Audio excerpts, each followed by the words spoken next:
3-1 BJP 3 बड़े राज्य जीती है। और जब बधाई के पात्र हैं, देख रहा है एक अकेला कितनों को भारी पड़ रहा है, एक अकेला कितनों को भारी पड़ रहा है।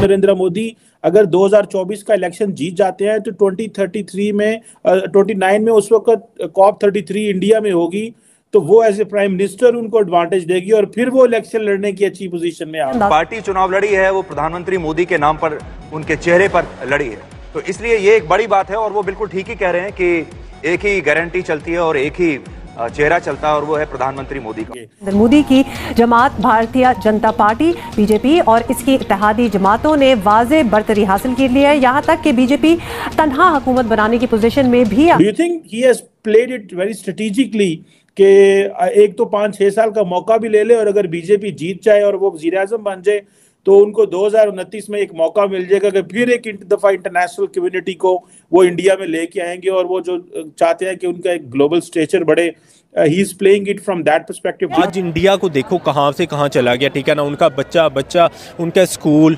एजुकेशन लेवल देखो उनका, ठीक है ना। सॉफ्टवेयर सेक्टर देखो उनका, मेडिकल सेक्टर देखो उनका, कौन कौन सा सेक्टर मैं बताऊं जो नई तरक्की में, हर फील्ड में तरक्की में, किसकी वजह से? प्राइम मिनिस्टर मोदी की वजह से, ठीक है। तो कहते हैं कि मोदी है तो मुमकिन। करें आप, बरतानवी अखबार द गार्डियन ने सुर्खी ये लगाई है आज की जो हेडलाइंस है उनकी, उसमें उन्होंने क्या कहा है जी, Narendra Modi from impoverished tea seller, आपको पता है ना पहले वो चाय बेचते थे, to master of political theatre, ये कहा गया है। बात तो बिल्कुल वैसे सही हो रही। जॉइन दोस्तों, मोदी ने फिर कमाल ही कर दिया। छत्तीसगढ़, राजस्थान और मध्य प्रदेश जो पब्लिक है उन लोगों ने क्या ही दिया, 90% वोट है वो मोदी के खाते में जाएगा। और ये सुन के पाकिस्तान मीडिया का पैंट गीला हो गया। भारत का जो विरोधी पार्टी है उससे ज्यादा पाकिस्तान मीडिया का पैंट गीला हो गया, क्योंकि पिछले 12-13 साल में जो पाकिस्तान का पैंट गीला किया था बीजेपी ने, वही मोदी का डर उन लोग को सता रहा है। भारत का विरुद्ध सारा मुस्लिम कंट्री खड़ा होता था, भारत को लेके उल्टा सीधा बात भी करता था,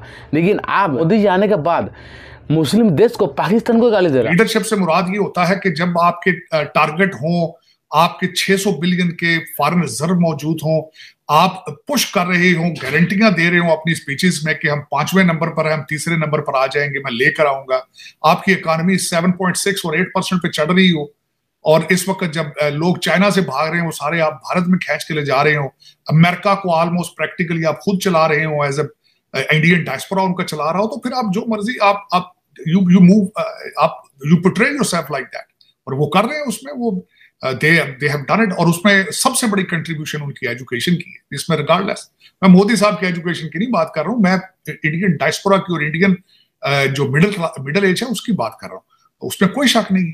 मैं आधा दिन ऑलमोस्ट आजकल इलेक्शन हो रहे हैं 4 स्टेटों में भारत में, और मैं देखता हूँ, मैं सरप्राइज होता रहा हूँ, आधे से ज्यादा चैनल अमेरिका जो हम देखते हैं भारत के वो इंग्लिश में होते हैं, बच्चा उनका इंग्लिश बोल रहा होता है। हमारे प्राइम मिनिस्टर बनने की सबसे मेरे इस वक्त तो यही लगता है कंडीशन थी कि इंग्लिश बोल लेता और सूट अच्छा पहन लेता हूँ, हमारी ये पोजीशन है। अब मैंने आपको जिस तरह बताया कि आपने दुनिया से, आपने तालीम से बाइकाट किया हुआ, तुसी नाराज हो गए तालीम के नाल, तुसी क्या असी पढ़ा लिखांगे तो अकल आ जाएगी, हमने नहीं ये काम करना, ये क्यों करना है। इंडिया के प्राइम मिनिस्टर नरेंद्र मोदी की, तो आपकी नजर में वो कैसे लीडर है? He is a great leader.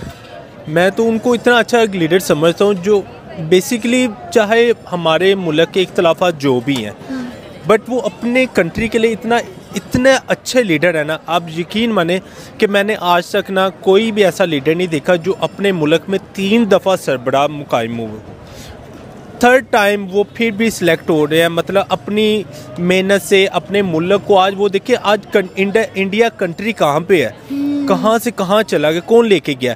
उससे पहले भी काफ़ी ज़्यादा इनकी गवर्नमेंट्स में काफ़ी ज़्यादा PM आते रहे हैं, बट इतनी परफॉर्मेंस नहीं होती रही। बट मोदी की सरकार में ना इतनी अच्छी परफॉर्मेंस 2014 से वो स्टिल, और 23 आ गया, आगे 24 भी आने वाला है। बट ये देखिए उनमें चेंजिंग क्या आई है, उन्होंने 3रे टर्न्योर पे भी आके अपने मुल्क को कहाँ से कहाँ लेके गए।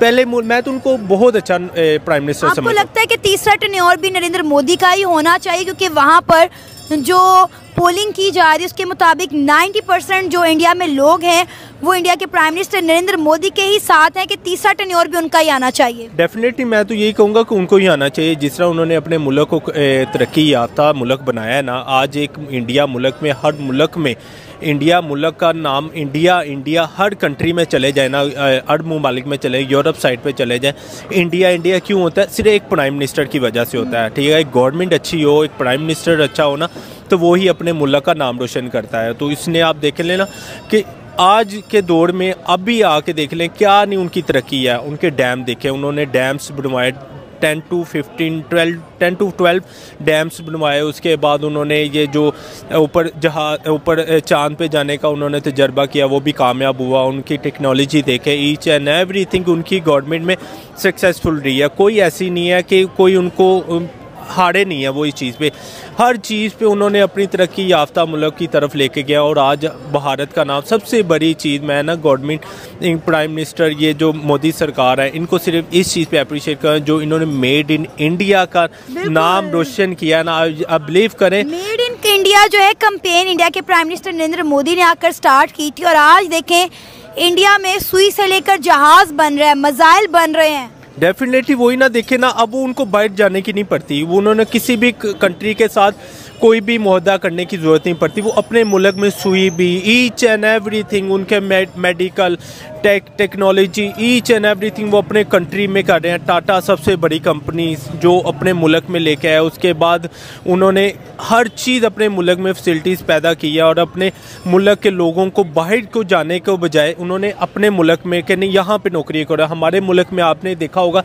हमारी कंट्री में क्या है, हमारे कंट्री में सिर्फ आज तक 1947 से लेकर 2023 आ गया, कोई भी ऐसा प्राइम मिनिस्टर बता दे जिसने 5 साल पूरे किए हुए। पाकिस्तान को ये भी कहा जा रहा है कि दुनिया का सबसे बड़ा भिखारी कंट्री है वो है पाकिस्तान, क्योंकि आप लोग को पता है मोदी जी आने के बाद विदेश में इंडिया को जिस तरीके से रिप्रेजेंट किया वो काबिल तारीफ है। बात के लेके पाकिस्तान में बहुत चर्चा हो रहा है, फिर मोदी जी आ रहेगा। पाकिस्तान का सबसे बड़ा दौर तो ये मोदी जी है, क्योंकि आप लोग को पता है 12-13 साल में पाकिस्तान को जिस तरीके से बैकफुट पे डाला है, आतंकवादियों को नींद उड़ा दिया उसने। तो दोस्तों वीडियो यही खत्म करता है। वीडियो अगर अच्छा लगे जरूर लाइक, कमेंट, शेयर और सब्सक्राइब कर दीजिए। मिलते हैं नेक्स्ट कोई वीडियो में।